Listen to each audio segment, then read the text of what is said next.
Então Jesus contou aos seus discípulos uma parábola, para mostrar-lhes que eles deviam orar sempre e nunca desanimar. Ele disse: em certa cidade havia um juiz que não temia Deus, nem se importava com os homens. Havia naquela cidade uma viúva que se dirigia continuamente a ele, suplicando-lhe: faze-me justiça contra o meu adversário. Por algum tempo ele se recusou, mas finalmente disse a si mesmo: embora eu não tema a Deus e nem me importe com os homens, esta viúva está me aborrecendo, vou fazer justiça para que ela não venha mais me importunar. E o Senhor continuou: ouçam o que diz o juiz injusto. Acaso Deus não fará justiça aos seus escolhidos, que clamam a Ele dia e noite? Continuará fazendo-os esperar? Eu digo a vocês, Ele lhes fará justiça e depressa. Contudo, quando o Filho do Homem vier, encontrará fé na terra? A alguns que confiavam em sua própria justiça e desprezavam os outros, Jesus contou esta parábola. 2 homens subiram ao templo para orar. Um era fariseu e o outro publicano. O fariseu em pé orava no íntimo: Deus, eu te agradeço porque não sou como os outros homens, ladrões, corruptos e adúlteros, nem mesmo como este publicano. Jejuo 2 vezes por semana e dou o dízimo de tudo quanto ganho.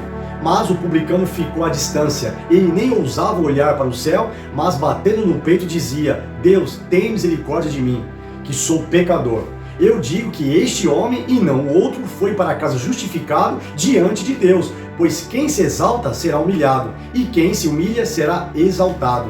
O povo também estava trazendo criancinhas para que Jesus tocasse nelas. Ao verem isso, os discípulos repreendiam aqueles que as tinham trazido. Mas Jesus chamou a si as crianças e disse: deixe vir a mim as crianças e não as impeçam, pois o reino de Deus pertence aos que são semelhantes a elas. Digo a verdade, quem não receber o reino de Deus como uma criança, nunca entrará nele. Certo homem importante lhe perguntou: bom mestre, que farei para herdar a vida eterna? Por que você me chama bom? Respondeu Jesus: não há ninguém que seja bom a não ser somente Deus. Você conhece os mandamentos: não adulterarás, não matarás, não furtarás, não darás falso testemunho, honra teu pai e tua mãe. A tudo isso tenho obedecido desde a adolescência, disse ele. Ao ouvir isso, disse-lhe Jesus: falta ainda uma coisa, venda tudo que você possui e dê o dinheiro aos pobres, e você terá um tesouro nos céus. Depois venha e siga-me. Ouvindo isso, ele ficou triste, porque era muito rico.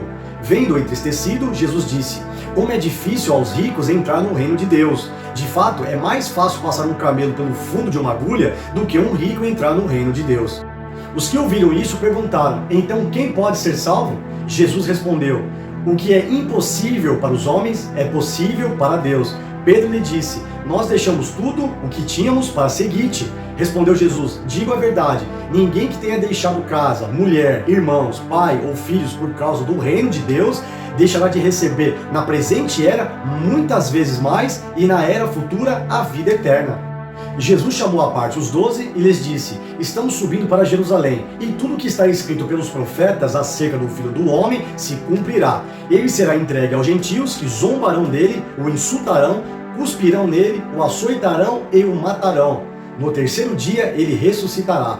Os discípulos não entenderam nada dessas coisas. O significado dessas palavras lhes estava oculto, e eles não sabiam do que ele estava falando. Ao aproximar-se Jesus de Jericó, um homem cego estava sentado à beira do caminho, pedindo esmola. Quando ouviu a multidão passando, ele perguntou o que estava acontecendo. Disseram-lhe: Jesus de Nazaré está passando. Então ele se pôs a gritar: Jesus, filho de Davi, tem misericórdia de mim. Os que iam adiante o repreendiam para que ficasse quieto, mas ele gritava ainda mais: Filho de Davi, tem misericórdia de mim. Jesus parou e ordenou que o homem lhe fosse trazido. Quando ele chegou perto, Jesus perguntou-lhe: o que você quer que eu faça? Senhor, eu quero ver, respondeu ele. Jesus lhe disse: recupere a visão. A sua fé o curou. Imediatamente ele recuperou a visão e seguia Jesus glorificando a Deus. Quando todo o povo viu isso, deu louvores a Deus.